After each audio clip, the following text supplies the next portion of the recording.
afternoon, and thanks for joining us. A 70-year-old man has died following a rollover east of Turtleford. RCMP say the man was driving a vehicle along Highway 3 yesterday at about noon when it rolled. He died at the scene and has been identified as a resident of the Turtle Lake area. There's no word on what contributed to the crash. A 24-year-old man from the Shoal Lake Cree Nation is facing charges following a fatal rollover. It happened Friday morning at about 7 o'clock on the Shoal Lake Cree Nation. RCMP say a passenger in the vehicle, a 29-year-old man, died at the scene. Another passenger and the driver were assessed by paramedics. The driver's now facing charges of impaired driving and impaired driving causing death, as well as dangerous driving causing death. He is scheduled to be in court earlier today. A Saskatoon man has died after being pulled from the Lake Diefenbaker over the weekend. RCMP say the underwater recovery team removed a 30-year-old man from the water Saturday afternoon just before 5 o'clock. He was declared dead at the scene. The coroner's service has taken over the investigation into what contributed to his death. However, RCMP say there's nothing criminal in nature about what happened. It was day one of a murder trial at the Melfort courthouse where a man is on trial for killing his former partner, 2 years ago. As Jasmine Pelche reports, the victim's family is now speaking out.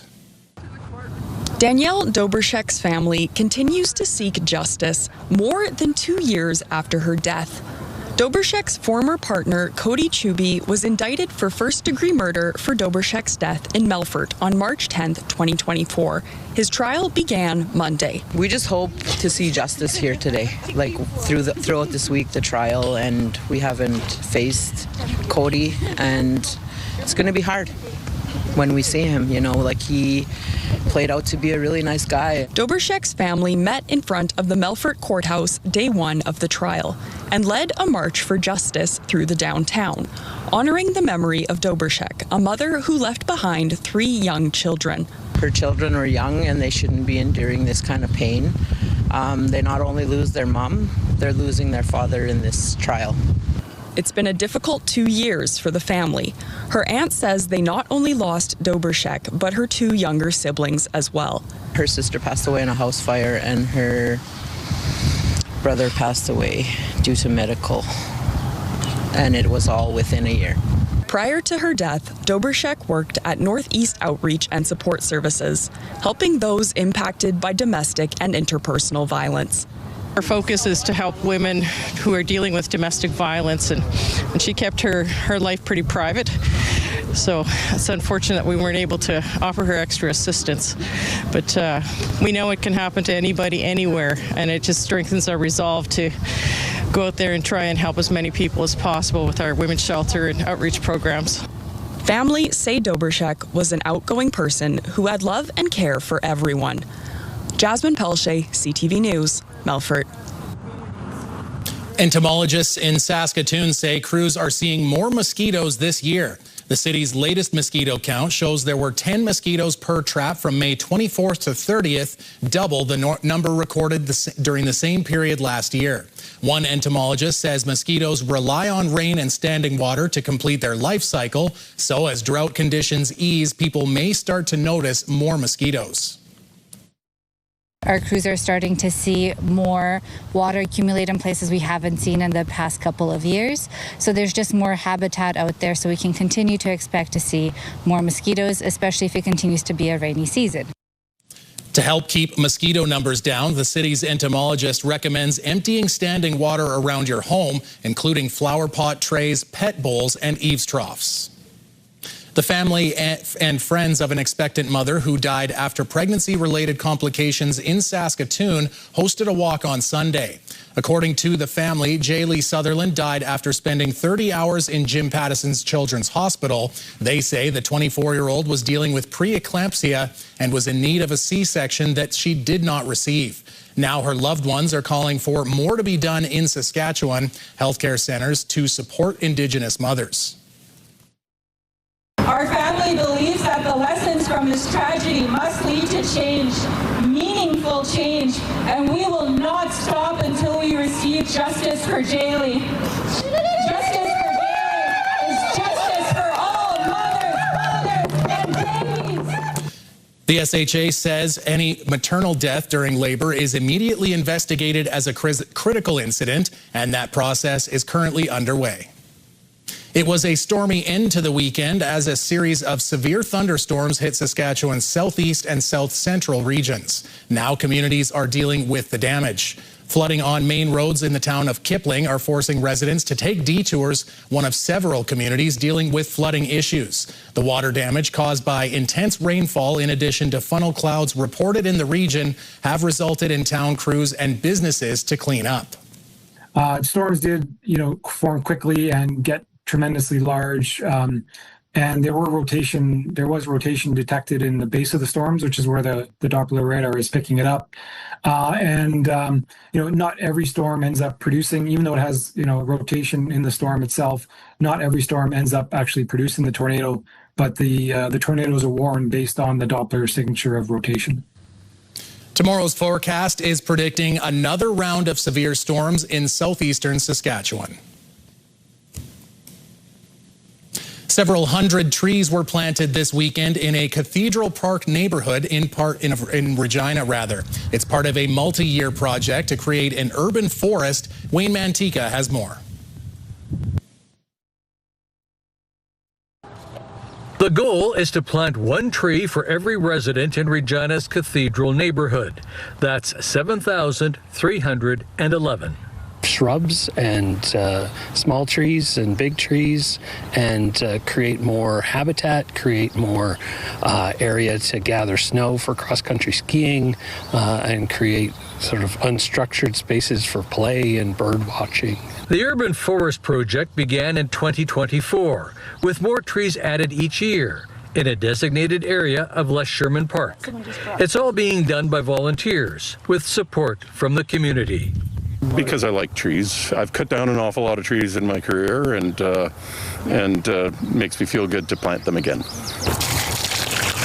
Many of the seedlings were donated from Sask Power's Shand Greenhouse. The forest will cover 1.7 hectares along the shore of Wascana Creek. Volunteers say it also builds community. Yeah, I've met so many of my neighbors, like a lot of the kids in the neighborhood. Hundreds of them came out for the student planting day. Regina residents have long loved planting trees. More than 500,000 have been hand-planted since the 1800s, as efforts continue to transform a prairie landscape into an urban forest. Wayne Mantika, CTV News, Regina.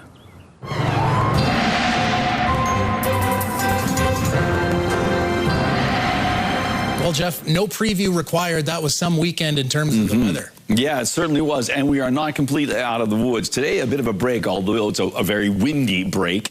As we roll into tomorrow, we do anticipate the possibility of some severe thunderstorm activity. Once again, it's probably largely over towards the Manitoba-Saskatchewan border and down the southern areas, but other areas, Saskatoon towards Winnipeg, and sort of an outlying, we'll call it a horseshoe of sorts, that's where we could see some thunderstorm activity as well. So certainly thunderstorms are a possibility as we make our way into the next 24 hours. Right now, we're keeping an eye on this fairly active plume here up in the northern part of Alberta and Saskatchewan, and it's continuing to cycle around, so bringing some grief, I suspect, to some other areas, although the rain is always good when it comes to wildfires. So we will talk about those things later on.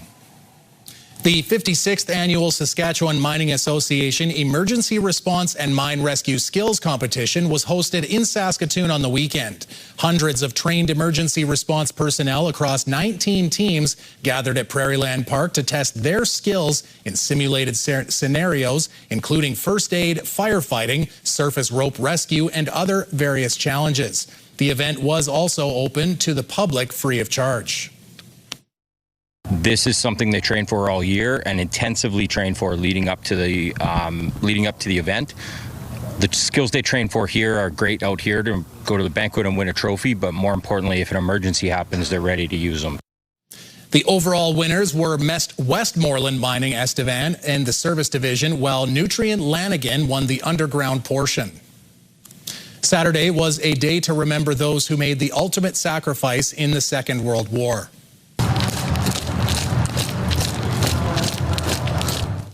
On the 82nd anniversary of D-Day, the Regina Royal Rifles hosted a commemoration and an act of remembrance for those who fought on June 6, 1944. At 8:05 a.m. that morning, the Regina Rifle Regiment assaulted Juno Beach as part of the 7th Canadian Infantry Brigade.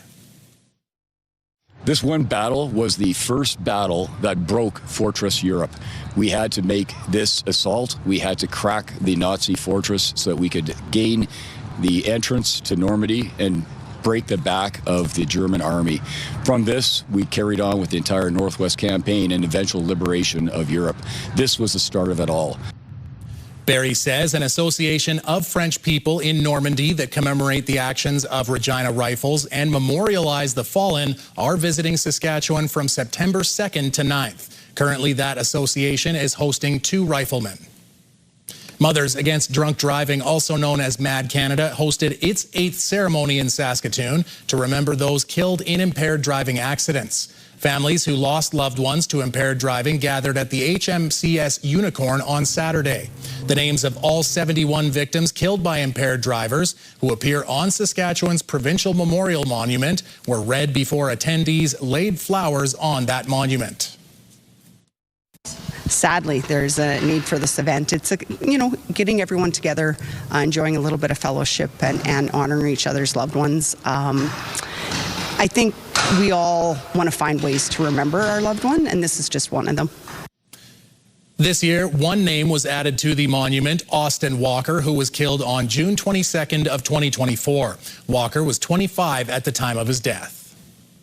A quick reminder for viewers, CTV and TSN is your home of the FIFA World Cup. Canada's first game against Bosnia-Herzegovina will be live on both channels Friday at 1 o'clock Saskatchewan time. The World Cup starts Thursday at 1 o'clock with Mexico hosting South Africa. That game will also be on CTV and TSN. When we come back, the human interventions that help you land a fish. Alison Bamford explores the work being done to make sure Saskatchewan lakes are well stocked.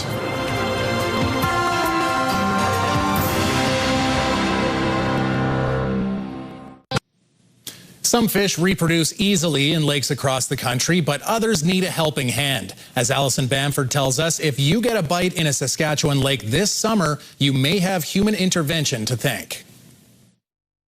Nelson Berg is testing the waters. So our lake water is 17.5 degrees. Which means the water in here has to warm up before he can stock this reservoir with fish. So these walleye fry have finished acclimating to the lake water temperature. They're hard to see, but inside these containers, 150,000 baby walleye, known as fry, that just hatched a few days ago at the Saskatchewan Fish Hatchery. So small that surviving in their new habitat will be an uphill battle. The expected survival rate for the fry at the size that they're stocked at is probably less than 10%. This is the fish hatchery's busy season. The group restocks millions of fish in more than 100 bodies of water, just like this one, all across the province. Berg manages the Saskatchewan Fish Hatchery, where they raise trout and walleye. The province uses them to populate public fishing spots, especially man-made lakes.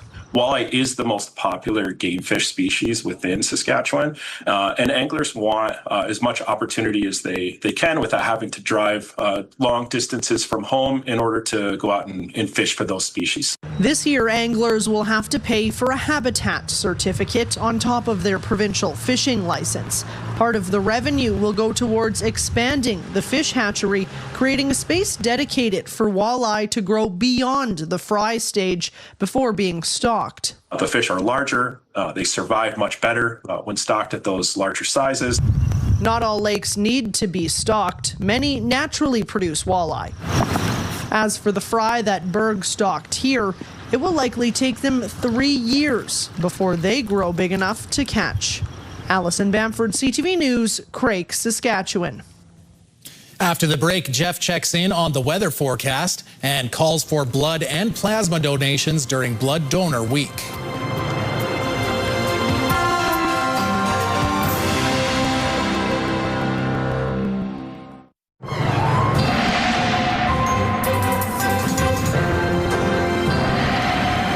We can hear hear the wind whistling outside, We Jeff, sure and that's can. kind of doing something to that system right about the Saskatchewan-Alberta border.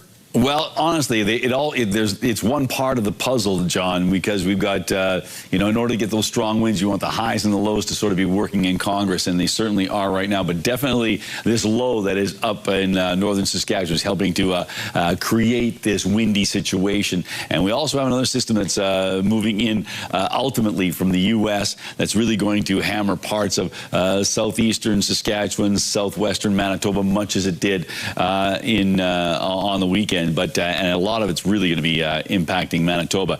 But out on the west coast, rain is expected. You can start to see some of that move into the south coast out of the Pacific Northwest of the United States. But really, the big deal of the day is going to be some of these severe thunderstorms that are anticipated for tomorrow for Saskatchewan and Manitoba. So there's the bullseye of that low that we saw cycling around. Well, the computers indicate that's going to continue to move through northern Saskatchewan into Nunavut as well as parts of the Northwest Territories. But there, just watch down south, this system is moving up through Montana into Saskatchewan, and so then it looks like it's really going to spark things up in parts of Manitoba. So that's where the real action is going to be.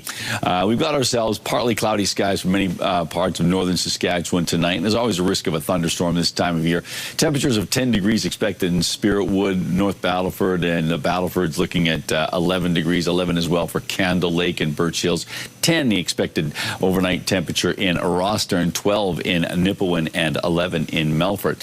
On to tomorrow, well, into the nicely into the 20s, so these are all above seasonal temperatures. 23 degrees in the Battlefords with cloudy skies, mainly cloudy in Spiritwood, 24. 26 degrees and mainly cloudy skies in Candle Lake and Birch Hills and Melfort.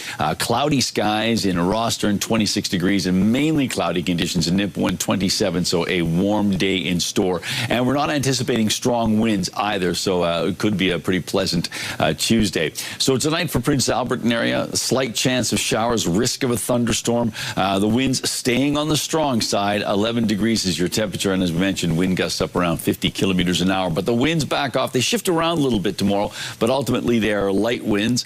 Winds out of the southwest 15, and then switching over to winds out of the west at 10. That's later in the afternoon. 26 degrees for a high, so about 4 or 5 degrees above seasonal under mainly cloudy skies. And then we take a look at our 7-day forecast for the Gateway City and area. About a 40% chance of showers on Wednesday and Thursday. 19 degrees for Wednesday. A cool Thursday in store at 15 degrees. It warms up a little bit on Friday, 17 degrees.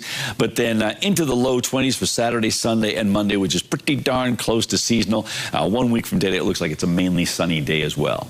And I think those lows, those single-digit lows, are what are getting my attention there. I bet, I got yeah. Stuck in that yesterday. I think it was 9 degrees, and I was outside in the rain. So, ouch! It's that time of year, isn't it? Well, Jeff, the Saskatoon Berries hope a new addition to their facility will give them an extra home field advantage. 352 seats have been installed directly behind home plate. The construction of the premium seating at Cairns Field was delayed due to weather, but the team says despite the delay, they're excited to have them available for the rest of the season.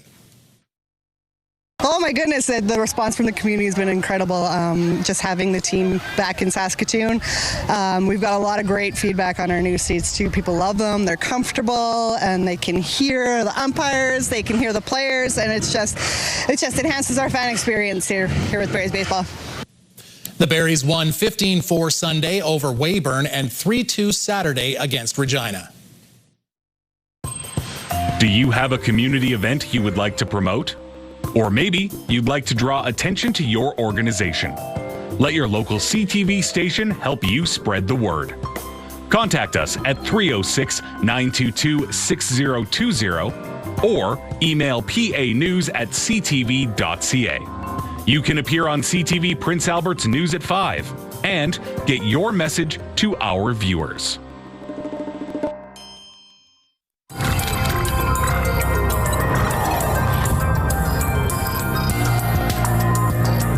Today marks the start of National Blood Donor Week. Canadian Blood Services is calling on everyone who's eligible to give blood or plasma to do so this summer. To mark Blood Donor Week, donors will be given a limited edition sticker. Canada Post is also launching a commemorative blood donation stamp on Thursday. Meanwhile, the entire month, engineering company Stantec will be donating $1 to Canadian Blood Services for every blood and plasma donation across the country. To book an appointment, visit blood.ca. June marks ALS Awareness Month across Canada. ALS is a progressive neurodegenerative disease which impacts nerve cells in the brain and spinal cord. According to ALS Canada, 1,000 Canadians are diagnosed with the illness each year. There's no cure for the disease, but there are treatments available to help those who have been diagnosed. ALS Awareness Month really allows the community, the healthcare providers to be able to gain information, awareness, so that more timely access to healthcare can occur. The organization says 80% of those diagnosed with the disease die within 2 to 5 years after the diagnosis. All right, Jeff, a pair of Canadian cinematographers are plunging to historic depths in Lake Superior. The Great Lakes are our Serengeti, and the lake trout are the top predators in those lakes. And the Siskoat have evolved and held on for thousands of years.